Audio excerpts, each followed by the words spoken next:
Carina started Carina Gardner Incorporated in January 2008. She designs specifically for crafting and textile industries. Her most well-known mediums are 100% cotton fabrics, scrapbooking paper, and sewing patterns.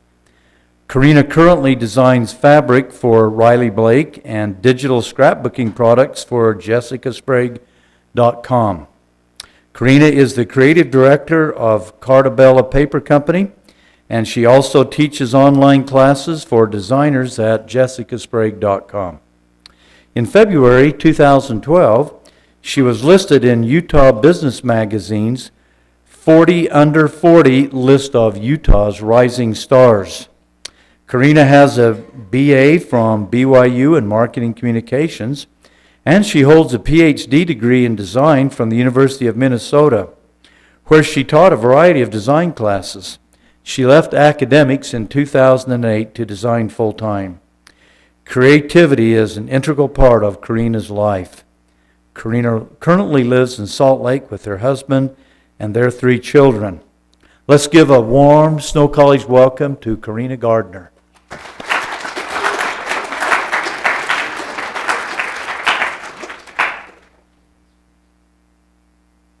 Thanks so much. Can you guys hear me?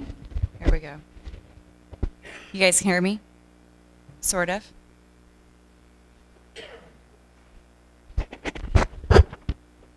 All right. Okay. Thanks so much for having me. The student right here was just asking me if I like to speak, and the answer is actually no. I don't, but I am so passionate about what I do, and I love talking about how I accidentally fell into the crafting industry. I have named this presentation Starting Your Own Business, but the truth be told, I was telling my mother-in-law, who came here with to take care of my baby. My baby's only 2 months old. Otherwise, I would have been here earlier in the semester.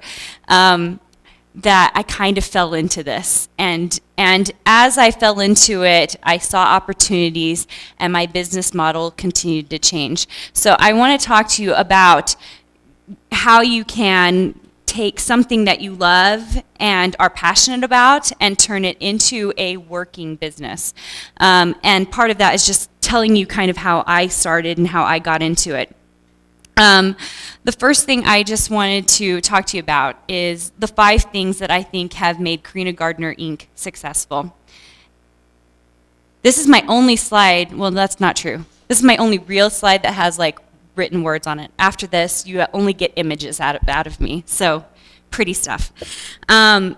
These are the things that I think that have really helped and contributed to making my business work. And I'm going to talk about my business. One of the things that's so hard is I'll be at a party or I'll be doing something and someone will say, well, what do you do? And I'll say, I'm a designer. And it's almost a question mark because what I do now is so all-encompassing. We do manufacturing, we have service industries, I'm a creative director, I design for multiple industries, we do licensing, and so I don't know what to say. Sometimes I just say, I own a company, a design company, but you're going to see that we do a lot of different things, and it makes my life and my job really, really fun. The first thing is hard work, and when I say hard work, I really mean it. I was just telling Jamie, my average bedtime last week was 2:30 a.m. And part of that is because I have children, and I'm constantly struggling for a family and business, making sure that that lifestyle all works together. But I work long hours, and I try really hard to also include my family in my life. And thankfully, because of crafting, my kids can get out the scrapbooking products or the fabric and be sewing along with me. But it is definitely, I spend a lot of time working hard and spend a lot of time actually in rejection, and I'll tell you about that too. A great product or service, especially in this economy, I hear it over and over and over again, especially as the creative director of a scrapbooking company. If the product is not just perfect, then retailers are not going to pick it up. And so your product has to be just fantastic. You need to do your research, and I before I do anything, I try to see what's out there in the market. And I'm going to talk a lot about doing your research because I do a lot of research. Adaptability is a really big deal. When I first started in 2008, January 2008 was kind of when I kind of opened my doors to being a designer in the craft industry. I thought that I could have a 5-year plan. And that is just, it's almost impossible. I am scheduled out for about a year in advance now. I usually know what we're going to do in the coming year. But through that year, almost always new opportunities arise, and we have to make changes to accommodate those. And I'll tell you a little more about that. And the 5th is distribution. So whatever industry you're in, you need to make sure you can get distribution out there. And I feel like I see a lot of great products fail just because they don't have the distribution. And I'll talk more about that too. Okay, so let me first talk to you about my background. Doug said I have a business degree, or not a business degree, a marketing degree from BYU.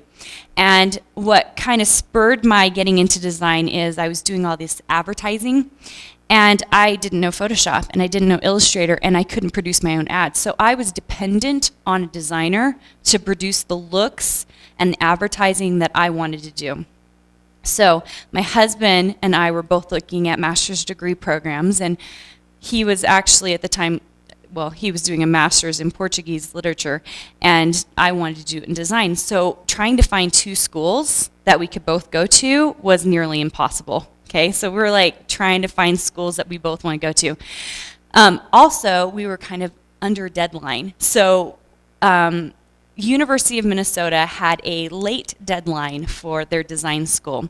And so I applied to it, and miracle of all miracles, they let me in, despite the fact that I had a BA in marketing.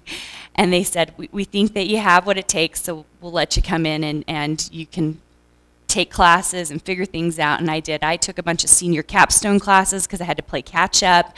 And then I did my master's degree courses.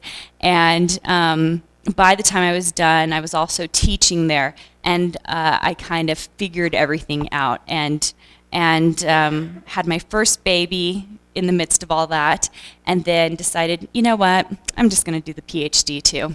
So I just did the PhD program. I finished that all up, and I will say that at first when I came out, I wasn't sure if those degrees were really going to help me. But they did. Long run, I will say get as much education as you can, because I think that those 2 degrees really taught me a lot about working well with people and how to communicate effectively about what I was doing. And it taught me the language of design. Before that, I didn't feel like I was very creative. If someone had told me that I would feel like I could just illustrate if I wanted to, that I could design as much as I wanted to, I wouldn't have believed them. I thought I wasn't very creative. And ironically, now people come up to me and say, oh, I wish I did what you did. You're so creative. And I'm like, are you kidding me? Anyone can learn how to do this. And I really, truly believed that as I was doing my master's and my PhD program. You just need to learn the language and get the schooling for it. So, did my degrees. I finished in 2007. I was 27. I finished my PhD. My husband was still in school. I was still teaching at the University of Minnesota. And I decided I wanted to be home with my 2 girls. And I had a friend introduce me to digital scrapbooking. How many of you know what digital scrapbooking is? A few of you. Okay, that's good.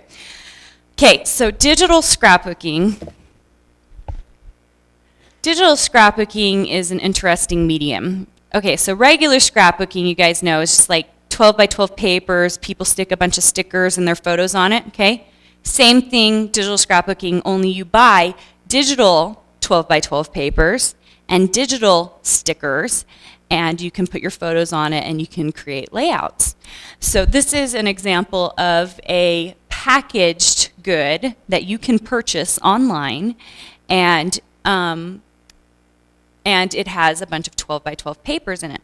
So I thought, this is perfect. Digital scrapbooking is where it's at. That's what I'm going to do, because it means I can stay home with my kids and I can just design from home, and I don't have to find clients. You know, during my master's and my PhD, I had lots of clients, and I would do logos and stationery, and I did some campaign signs once, and so I did like all these different things. But I thought, well, digital scrapbooking, I won't have to find clients. I'll work for my own self. I will build myself my own online site, and I will sell these products. So I picked up a Dreamweaver book because I didn't know how to web design. I learned Dreamweaver in 3 months. I learned this program called ZenCart and learned how to build a shopping cart program. And I launched my own site. It was called DigiNirvana in January 2008. And I told myself that I was going to be super successful. I think I made $300 that first 10 months. I put up product every day. I worked and worked and worked and worked. Okay, so I'll tell you my first problem. I didn't know anything about SEO, okay? Search engine optimization. So nobody knew where I was. Okay, I was on this little site doing my own thing. So I had no visibility, none at all. But that 10 months taught me to be a good designer because I just designed and designed and designed and designed, and I produced a lot. So my friend said, you know, I heard that Two Peas in a Bucket, they have a call right now for designers. Let me just show you guys real quick. Sorry, these are PNG files for little sticker elements that you can buy, and that's kind of what they look like when you separate them out. So Two Peas in a Bucket was the spot for scrapbookers, not just digital scrapbooking, but mostly really for paper scrapbookers. They sold any manufacturer's scrapbooking products. You could purchase it at Two Peas in a Bucket. So they had the visibility. Everybody in the craft industry knew about them. So this is in November, and I applied. I thought, what the heck, you know, I have to give up my own store, but I'm going to apply and just see if they like me. They did. And I put up my first 5 products there the first week of November, and I had 3 paper companies contact me that first week, asking me if I would come design paper for them. And I will tell you, there was a lot of relief. I just thought I was a horrible designer. Nobody was buying my stuff, and I just thought, oh, I must be a terrible designer. Turns out nobody knew where I was or where to find me. So that was the biggest lesson I learned. So I was at Two Peas in a Bucket. At that time, I signed with My Mind's Eye to do scrapbooking paper for them.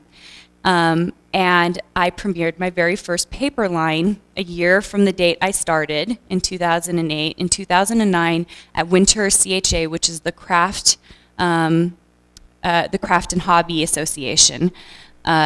At their Winter CHA, I premiered my first line, which was called Bella Bella.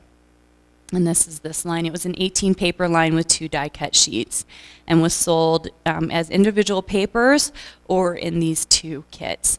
And I was pretty excited. I was excited. I felt like I'd kind of, okay, I'm figuring this thing out. And at that show, I noticed that there was a huge number of designers trying to make the transition into fabric.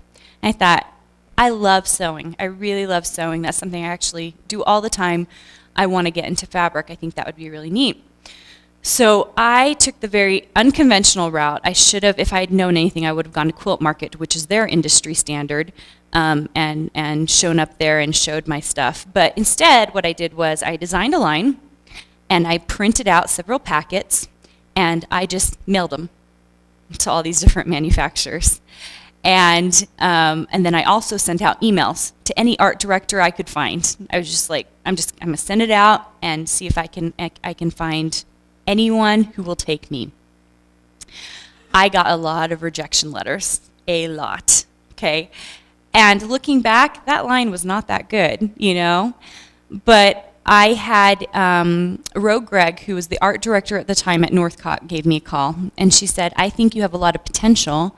I would like to bring you on. And I can't even tell you how grateful I am for someone like a Roe Gregg who saw potential in me. And so she picked me up, and I signed a contract with Northcott in June of 2009. Okay, so a year and a half from getting started, I I was able to license for fabric.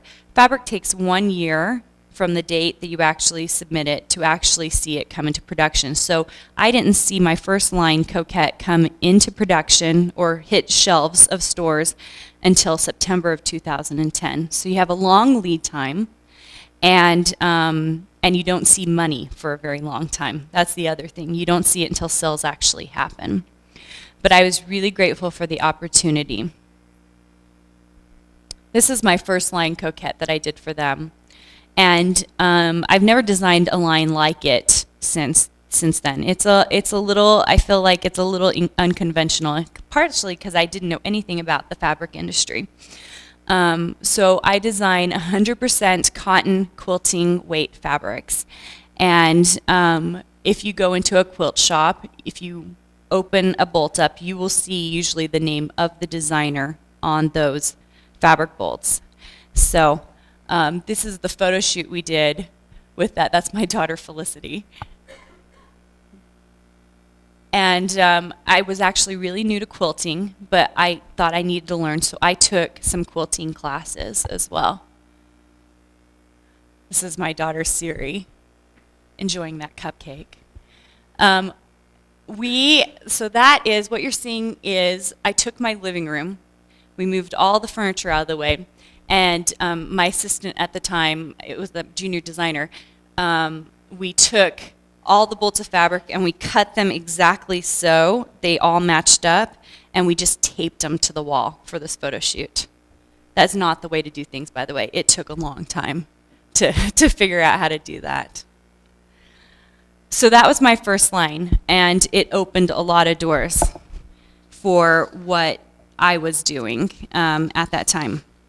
So by 2010, I was in 3 mediums. I was doing digital scrapbooking for 2 peas in a bucket. I was doing paper for my mind's eye, and I was doing fabric design for Northcott. And so what you're hearing up until this point is, sure, it was a business, but it was a one-man show, right? It was just me designing and trying to figure out all these industries. In my opinion, it was 2 years of good research. I was just trying to figure out what kind of products were hitting it with consumers. The other thing I did is I took any opportunity that came my way, even if it was not paying or very little paying. So I heard about this event. It was called the Creative Keepsakes Media event, and it was in Provo, Utah. And I contacted them. I said, "Hey, I heard you guys are teaching classes." And they said, "Yeah, we are. What do you do?" And I said, "Well, I'm a designer. I can teach, whatever kind of classes you would like." And they said, "Well, we like to use." They had lots of big name scrapbookers coming to teach these classes, and they said, "But we don't have anyone teaching Illustrator." And I said, "Oh, well, I can teach Illustrator. That's no big deal." And they said, "Well, we can only pay you $10 a head." And I said, "Sure, that's great. Okay, no worries." I had 12 people sign up. So I did that for $120. And I went down there and I met Jessica Sprague. Jessica was a very, and still is, a very well-known educational instructor for Photoshop. And she had an online shop at the time. And some of the people who were very devoted to her site took my Illustrator class and said something to her. And she happened to be the keynote speaker at this event. And so she and I started to talk, and she said, "You should come teach Illustrator for my site." And I said, "Sure, why not? Okay, I'll go do that." I got so busy teaching for her, and it was this really wonderful experience that it's kind of the thing that launch padded my way of thinking as I went along. And I realized I could no longer be a one-man show, that I needed help. And so in the summer of 2010, I put out inquiries and hired a marketing director and a junior designer. And suddenly it wasn't just me anymore, it was my team. And I knew that we could start progressing and doing some different things. I'm kind of behind on my slideshow. Sorry, guys. This is Jessica's site, as it is right now. And I still teach online classes with her. And, you know, as I've evolved on the site, I teach actually more designer classes and less illustrator classes. So let's see.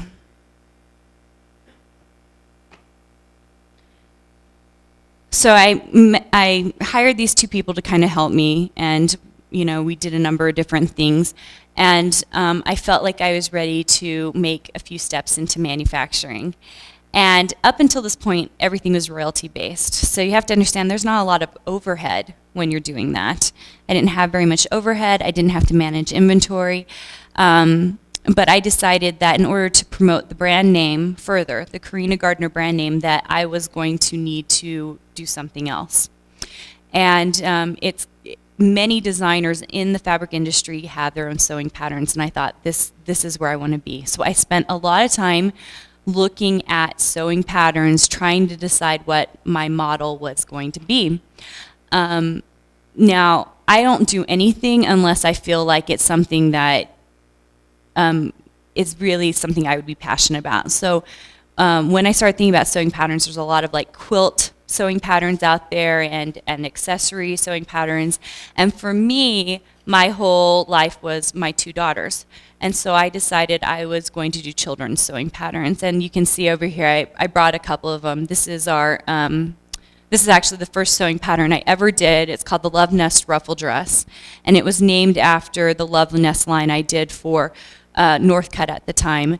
And this outfit over here is the Playdate pattern. And that is actually my best-selling pattern of all time. It continues to blow me away.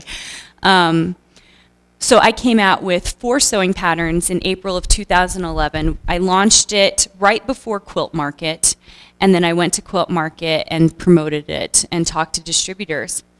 So I found as many distributors as I could, because I knew that was the way I was going to be able to promote and sell these. I was able to pick up 6 pattern distributors. And one thing I will say about that whole experience is, first of all, I felt lucky. I felt lucky that anybody even wanted to carry my product, okay? Second of all, I think the main reason that the distributors picked me up was because of the packaging. Many sewing patterns come in bags like this. And this is actually a mini pattern that we came out with this last Quilt Market. Or they come out with like zip bags. And I went out of my way and knew it was going to cost me more money to do it, but I decided I was going to make a hardcover pattern that had an interesting opening that I knew I was going to have to purchase and have a printer make a die cut for me to do with the insignia on. But I knew it would be awesome because when you open up one of these patterns, you can use the packaging again. I don't know how many of you sew, but if you go in and you get a regular pattern, usually the outside tears and rips. The actual pattern is like a brown paper, so once you've used it once or twice, it can rip and it's hard. We print all of our patterns on a thicker paper. The thinnest paper I can find for paper, but not the brown paper. So you can use the pattern over and over and over again. And you know, my way of thinking was, if this is a little girl pattern I want to use over and over again, I want to have a nice place to put it, and I want to be able to use the pattern over again. And so I premiered with the 4 patterns, and I think that the distributors liked the packaging, they liked the pattern, and I felt very lucky. There were 2 distributors that did not pick me up, and I wanted them very badly. And I went and talked to both of them at Quilt Market, and I said, why won't you pick me up? And they said, because you only have 4 patterns. I said, so? And they said, when you get 7 patterns, we'll pick you up. And I said, okay, all right, I will do that. And so the following year in January, I came out with 4 more patterns. And at the end of the presentation, if you want to come up and look at them, you're welcome to. I came out with 4 more patterns, and both of those distributors picked me up. I called them up and I said, I have more patterns now. Will you pick me up? And they said yes. And I just felt very grateful that they did that. So manufacturing was an entire different ball game for me, and really kind of a fun way to go. 2011 was also a year of change for me. I knew that I needed to make some changes in my licensing agreements. So I made a change from working at, let's just see. I made a change of working from my mind's eye. I did 9 lines while I was at my mind's eye, and some of those lines were specifically for Michael's, Hobby Lobby, and AC Moore. And others were for independents. These are the 9 lines I did for them. I kind of got known for doing Halloween. And then I also knew that I needed to make a change from Northcott. They were doing some internal changes at the time, and I was ready to make a change as well. So I did 5 lines for Northcott, which in a single year is a lot of lines for a fabric company. And I just felt grateful for everything I learned there, because there was a number of things I was pretty clueless about, including tiling patterns, just like kind of the technical logistics of tiling a pattern. Also, what really needs to go in a fabric collection, and the number of fabric lines. This is actually a sneak peek. This is my line coming out in January for Riley Blake. So after Northcott, I moved to Riley Blake, and that's where I am now. But this has 3 colorways. I don't know if you guys can see this. This is my line, Remember. It has 3 colorways, and at Riley Blake, we do it a little differently than we did at Northcott, but we do 6 patterns in a line, and you can tell they're repeats. So for example, I have the pink colorway, this is the yellow colorway, and this is the blue colorway, and so we're using the same pattern, but we just change out the colors. So there was just a number of things that I didn't know or realize about scale. You know, you want a large scale print, and then you want, you know, a very small, geometric, probably somewhere in the line. You want a stripe. Quilters love stripes, especially for binding or bias. So there are things I just didn't know that I really learned in that first year. These are the 4 sewing patterns that I premiered with, and all little girl patterns, and in retrospect, and I photographed all these. Photographing little kids is not awesome. I'm just going to say that right now. And I've tried photographing, and these are like, I think Mamie, who's in the first one, this is, I don't know how to use this little picture. This right here, she was awesome. She was so great. This little girl was 7 at the time. This is my daughter, and photographing your own kids, which I have to do a lot of because she's on my blog, and they usually will test patterns for me. You know, I'll test them on my kids. There was so much bribery during this shoot. I mean, I was like, I will take you to Toys R Us after. Just stand there really nice just for 1 more minute, you know. Just a nightmare. But I love that photograph of her, and I can be like, oh, that's my daughter Felicity. So, let's see. So that was 2011. I knew I had to make some changes, so I moved to Riley Blake. And paper was hard. Digital scrapbooking, I ended up moving to jessicasprague.com from 2Ps. And that was mostly because all my classes about scrapbooking and being a designer and stuff were at Jessica Sprague. It just made sense to consolidate and say, hey, you can find my classes here, and you can find my digital scrapbooking products here. When I left 2Ps, I had over 200 products, and they got to stay at 2Ps in a bucket. I was just putting new products on Jessica's site, and I think as of last year, I had about 200 products I had made. I mean, I produced and produced and produced and produced. And then 2Ps just called me actually recently and said, you can have all your old products back. So my assistant and I, we now have 200 products sitting in queue, so I don't have to design for digital scrapbooking till 2014. We're just releasing product from 2Ps for the next 2 years. So that's been really a blessing, just because things have gotten busier and busier and busier.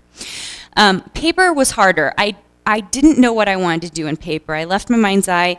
I got a few different offers from different companies. And I just wasn't sure. I started playing with the idea of doing my own paper company. And I thought, if I do this, though, I saw what happened with the sewing patterns. This means more management of inventory. It means warehouse. It means all these things that I don't know if I can handle right now, especially when I'm my own talent. I'm not hiring out the talent. And so I got a call around Christmas time from the creative director at Echo Park, and he said, would you just do this quick line for me? And I said, sure, I will, because I haven't done paper for like a year, but I'm going to be completely honest with you. I'm thinking about opening my own paper company, and I don't want you to feel like I did you a disservice by doing a line for you and then opening my own paper company. And this is where I really believe honesty goes a long way. I was extremely honest and upfront, and he said, well, that's great, if you are interested, maybe, we would be interested in maybe doing distribution and warehousing and all this stuff for you, and you can, run your company. And I started thinking about it, and as I got into talks with them more and more, I started to realize how very little I wanted to run an entire scrapbooking company by myself, especially when I was running a sewing pattern company and doing licensing for all these entities. And as we got further along, and then also I found out I was pregnant with my third child. Basically what happened is Echo Park said, let's build a sister company, and we'll build it, and you can be the creative director, and you can have your design team design for it and produce all the product for it, and we'll build the structure up. And I said, perfect. That's what we're going to do. So we launched. Sorry, this is a Riley Blake line. I should have showed you guys before. These are Riley Blake lines that I did. Dainty Blossoms, which is this fat quarter pack right here, and on several of the patterns is the Dainty Blossoms line, and there's the Paris and Company line. And Songbird, which you're seeing right here, is the line that I premiered at Quilt Market this last year. So Cartabella was the name of the company, and we launched it this last May. You can see how fast this has happened, 2008 to now. It'll be 5 years since I got started this coming January. And every year it changes, it gets bigger, and it does something different. The company, my business model has to morph. So Cartabella launched in May, and I was really excited because we set up this scrapbooking company really differently than for the designers anyway, than a normal scrapbooking company. So Cartabella pays into Carina Gardner Inc. design firm, and I built a design firm as a division of my company. And my designers and I produce all the product for the company, and we get it production ready and ready for printing and all that other good stuff. And I confer with the Echo Park creative director, and I go to meetings a couple of times a month to talk about what the products are going to be, what the marketing strategies are going to be, how we're going to do our social media and all that other good stuff. But it's been a really interesting experience, because usually a scrapbooking company would individually hire all their designers. But this is just set up completely different. So it's my designers, and we work for Cartabella, and we're looking at other licensing options, which is really nice. So that has taken up a lot of time, I will say. So Cartabella has been all-consuming for me for the last 6 to 8 months. I guess longer than that, really since January when we started thinking about launching this company. And we're doing it in the middle of a really low time. When we were in Chicago at the Craft and Hobby Show, I've never seen such a small show. It was a really small show. But I really believe that the products are good enough, and as we build distribution for it, that we will continue on and do a really great job. And thankfully, we also, since we're a sister company with Echo Park, it's been a really great pairing to be with them and with their expertise. This was the first line we launched. It's called Beautiful Moments, and I have it right here. And you guys can come up and look at it afterwards if you would like. We have launched now 9 lines, and we are in the midst of production of the first 5 lines for spring right now. So now Carina Gardner Inc. at this point in time, and granted, in a year it may have morphed, but we are 3 divisions. The first is we are a design firm. And it's me, and we currently have 5 designers, and I'm also the creative director of the design firm and Cartabella Inc. and Cartabella Paper Company, and we do all the design work for that. The second thing is we are in manufacturing, and that is solely for the sewing patterns at this time, okay? And the third is my personal licensing, and the more I go along, the more we do more licensing, and this is an area that I think will grow for me in the next couple of years. Currently, we do fabric, paper, digital scrapbooking classes. We have been in talks to do embroidery, and I'm trying to finish up the contract on that. We've been in talks to do wallpaper. Over the next 6 months, we will be coming out with lines of wallpaper. I just got a call from Deseret Book, and we will be doing a Carina Gardner line for Deseret Book, and that's still in talks, but that will be plates and clocks and that kind of thing. And so that has been a really interesting experience, especially as we continue to license. Now, granted, nothing's done until you sign the contract, right? So all these things that are in the works, you put up as many balls as you can, and then, sign at the bottom line. So I'm not going to go over this again, but I think you can kind of see through my evolution, where being adaptable and hard work and doing your research really comes in handy. And if you have questions about that, I'd love to address that. I'm trying to give you guys time. The last thing I just want to say is that we've spent a lot of time trying to develop different parts of marketing. The first thing is that I keep a blog. In my industry, people are really just interested in me and what I'm doing, and I try to, talk to them about my daily life and what kind of products we're producing. This is my website. I can't tell you, so we do a lot of, I do Facebook, I have a Facebook page, I do Twitter, but the thing that has been the most beneficial to a site like mine is Pinterest. I think Pinterest has been a really big deal. And I didn't know it. Pinterest is really this year has really shown, especially as I see my Google analytic numbers go up on the website. But 3 or 4 years ago, I started putting these tutorials on my site just for whoever wanted them, for banners and any number of things with my products. Well, the SEO has caught up, so now they're sitting up at the top of the Google search engines.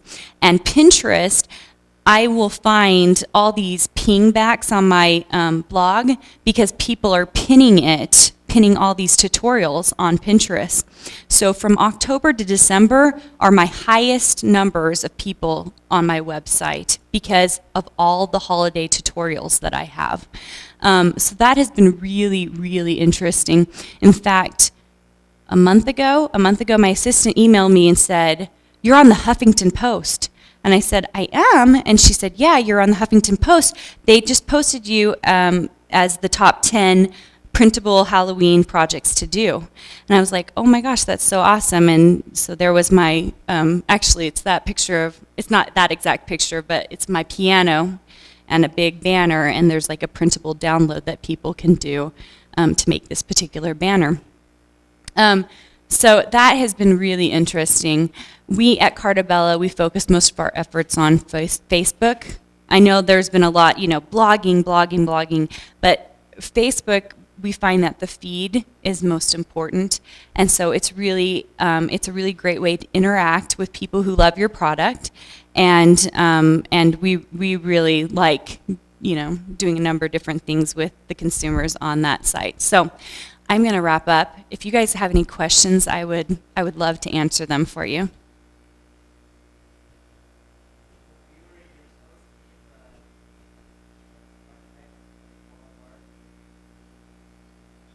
So the question was if me or my team has struck a big deal with Walmart or someone else in big box like a Target or the answer is no, not at this time. Not a Walmart or a department store like that. We just actually did, I've said in the past, I've had stuff go into Michael's, Hobby Lobby, and AC Moore, which we consider big box for the scrapbooking industry.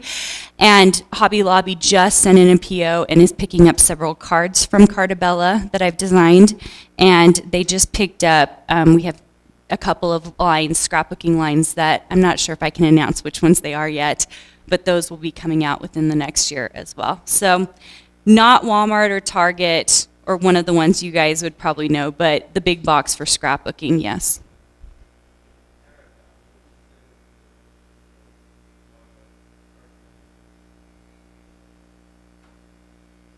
So the question was, if I could narrow it down, what is the most difficult part about either starting a business or maintaining it or anything in that realm? Okay, the starting part I think is easy. I think anyone can start a business, and you kind of have the fire and the drive, you know? The maintaining part is the hard part, in my opinion, because so much of your time gets consumed by things like marketing, you know? Especially when it was just me. We do this newsletter. It takes me and I have to say, I'm a very fast designer. I was just saying to my mother-in-law and someone else who had just come to visit that when I was at Northcott, it took me 2 months to design a fabric line, partially because we did it in Photoshop, so there was all these kind of technical things involved. For Riley Blake, when we're not just talking about the actual process of changing stuff, it only takes me 2 days to design a line. And so it is all about time management. So I try very hard to only blog as much as I really need to, let people know what I'm doing, spend as little time on Facebook as I can, or have my assistant help me with that. It's just time management. I can't even describe how much I work and how much more I could work because there's so much opportunity out there. So I don't know that I really answered your question all the way, but anybody else?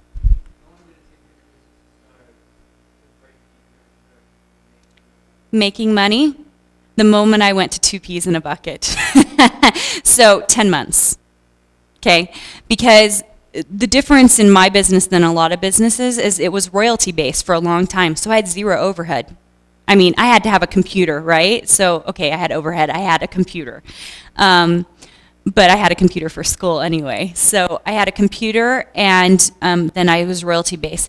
I am totally a grassroots person. That's why instead of hiring a programmer to do my website for me, the first year I opened up, I went and got that Dreamweaver book and learned how to do it. So it cost me $4.95 to web host every month.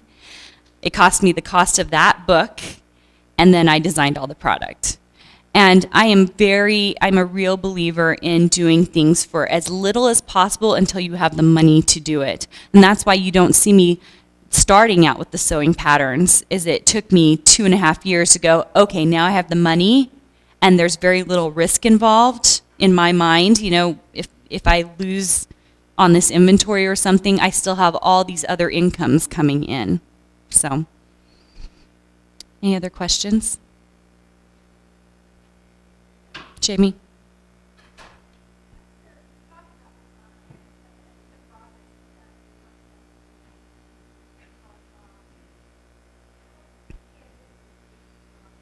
Jamie just asked, what's the process for designing? That's like, I could talk about that all day. I love designing. Okay, so it depends on the kind of designer you are, of course. So in fabric in particular, a lot of times I have a sketchbook and I will sketch out the master. And a master print, this is a master print right here. It's a larger scale print, and I will draw that out on a sketchbook, you know, draw out kind of my ideas of what it's going to be. Sometimes I scan it in and I draw over it in Illustrator. I almost always use Illustrator for all the drawing because then I have vector art, and that is great because you can blow it up, make it smaller. Do you guys understand with Photoshop, if you draw in Photoshop, then you're stuck. You can only make it smaller. You can't make it bigger. So I almost always draw it in Illustrator. A lot of times, once I have a master print, I have a really good idea of what the rest of the line should look like. And so because of that, so for example, this is the same line right here. This is Songbird. There are these flowers in this pattern. So once I've drawn it once, then I'll bring it in and illustrate it for the rest of the next a secondary print. And this is actually a secondary print for this pattern because it's a medium scale pattern and it's still an intricate pattern. Okay, usually your master is large scale, intricate. Secondary is less intricate and of medium scale. And then from there out, so I have six fabrics in a line. You would bring in maybe like a dot or some kind of geometric, a stripe, and you can see the stripe here in this one. In this one, my medium fabrics, I'm just gonna close this up so you can see it a little bit better, was the damask, and then a word piece. This is my geometric / dot, and just trying to come up with a new dot every time is a little bit of a nightmare because you're like, okay, what can I do with a dot that's not the dot I did last time, okay? And then I did a banner for this particular one. And then usually Riley Blake comes out also with a solid that matches the set. Illustration a lot with the fabric lines. When it comes to scrapbooking paper, it's just a totally different process. So I usually will sit down in front of my computer, usually in Photoshop because I do a lot of brush work in Photoshop, and I will open up an Illustrator file, and that'll be my main Illustrator file I'll use for the entire collection. I'll put everything in that Illustrator file. I'm going to open up a 12 by 12, and I will just start building patterns. Just start building them until I figure it out. Sometimes for example, this time around with Cartabella, I've needed to cover a certain number of themes. So for example, beach. And so I'll go, okay, I'm gonna do beach stuff. Okay, I gotta start thinking about all the beach stuff I can do and start trying to build patterns that way. So that gives you a little bit of an insight. So any other questions? We have another minute.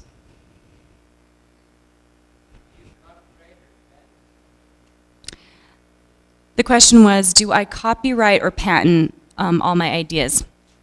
And the answer is no, sort of, okay? You get this question a little bit, because people are afraid of people copying, what you do, especially, in sewing patterns. Someone could just copy me. So far, I haven't really run into it. I haven't really run into too big of a problem with it, so I haven't worried about it at this point. I will say my husband is an attorney, so that helps a little bit. He goes through all my contracts with me, and I also carry insurance. I carry copyright insurance so that if someone tried to sue me, and if I had never seen, which this happens very often, if there are ideas out there in the world and people are coming up with them at the same time, that I won't be in trouble. But I carry a copyright insurance on myself, and my husband and I both look over my contracts really, really carefully. So, all right. Thank you so much for having me.